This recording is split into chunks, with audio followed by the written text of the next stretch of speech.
Authorities say the drug is so dangerous, exposure just to a speck of it can be deadly. Fox 5's Marissa Mitchell has more on the case. Also new at noon, a crash seriously injures at least one person in Cherokee County. The FBI is looking for a woman who has single-handedly attempted to rob 6 banks in Tennessee and Metro Atlanta. She walks in the bank looking like a normal customer. She doesn't even wear a mask. Now, she wasn't successful at this Chase Bank on Cheshire Bridge Road, but when she has been, she hands the teller a note claiming to have a weapon and demanding cash. After months of campaigning, it is high energy here as Karen Handel is celebrating a 6% win over Democrat Jon Ossoff in Georgia's 6th congressional district race. Handel will be the first Republican GOP woman elected to Congress from Georgia. Every animal in here was obtained legally and died of natural causes. Bigger animals like this one right here were obtained from museums, whereas cats like this one were once roadkill.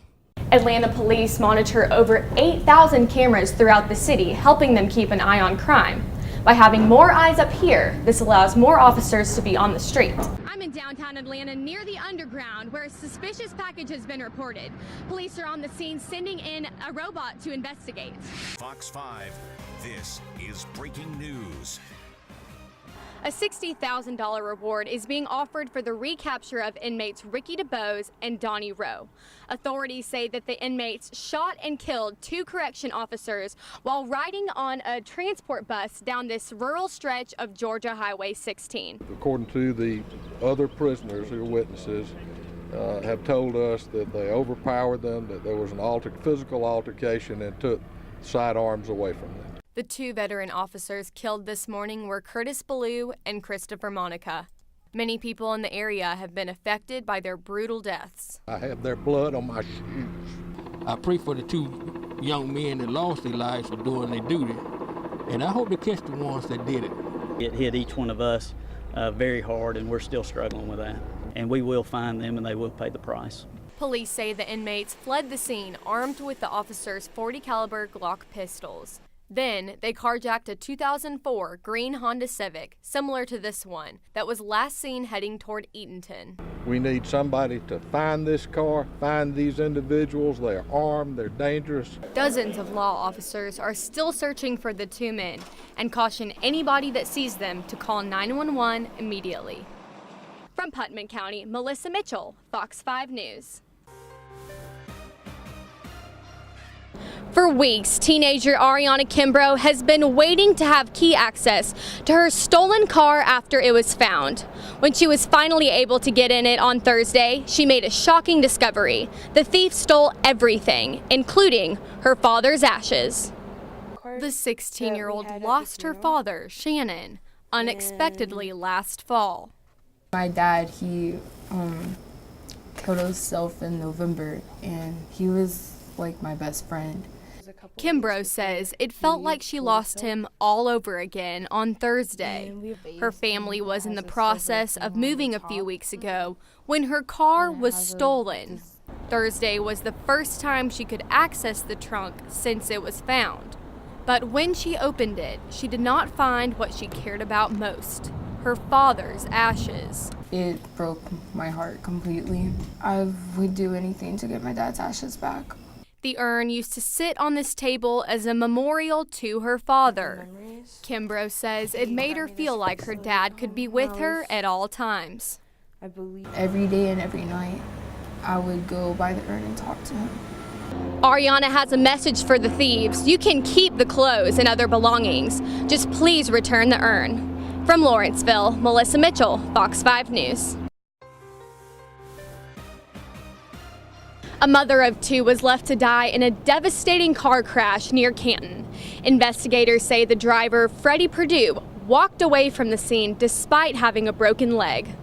A vehicle appeared to be exiting off the interstate at Riverstone, lost control and hit the culvert and ended up in the wood line between the interstate and the exit ramp.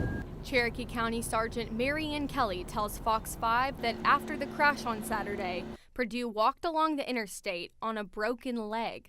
Minutes later, Canton police caught him and discovered that he had abandoned 33-year-old Shantavia Roberts for an unknown reason. That is definitely an unusual circumstance to have somebody run off like that. Any vehicle crash that we have here in the county, when it turns out to be a fatality accident, is sad and unfortunate for the families involved. We spoke with Shantavia Roberts' family, who wasn't able to be on camera, but told us that the hardest part is that she will never come home, already missing events like her daughter's 14th birthday. Roberts' family has set up a GoFundMe for her funeral. A link to this can be found at fox5atlanta.com. As for Perdue, he is currently behind bars on a $32,000 bond. He faces multiple charges, including vehicular homicide. Perdue will soon appear in court for a preliminary hearing as police continue to uncover details from the crash. From Cherokee County, Melissa Mitchell, Fox 5 News.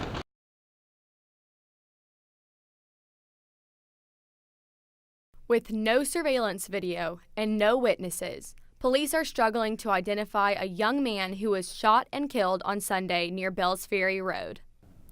Police have little evidence other than this red Everest backpack with the name Sierra written on it. Authorities also noticed a distinct tattoo on his arm, 4 dots in the shape of a diamond. Of course, it's very difficult from our standpoint as well to solve a crime when you don't know who the victim is or where they're from. Somebody knows whose backpack this is that says Sierra on it, whether it's his or somebody else's, or whether he wrote that or not. Somebody may know this is their loved one that has this particular tattoo on their arm. Residents say that gunfire is common in this rural area, but crime is unusual. We spoke with a woman who owns this property, and she said she was at home with her family when she heard gunshots. She walked over here expecting to find teenagers, but instead found the crime scene. It was about 20 minutes to 1 when the gunshots went off, and there was 3 loud ones, and then 5 smaller ones, and then 3 other ones. Crime unit was here, the police were all here. He was actually laying on the ground over there.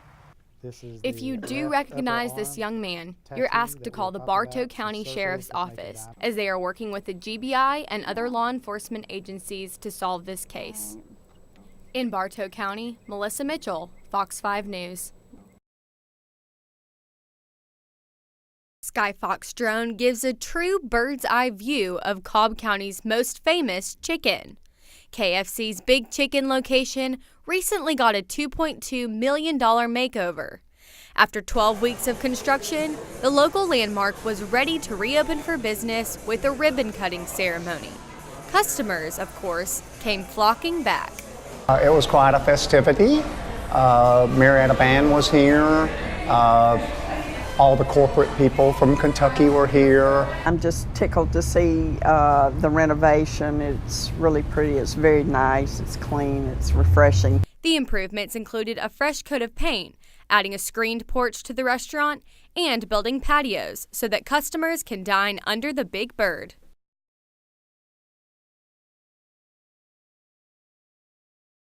Local breweries are on the rise. They only represent 8% of the total market share, but according to the Brewers Association, craft beer sparks the most growth in the beer industry.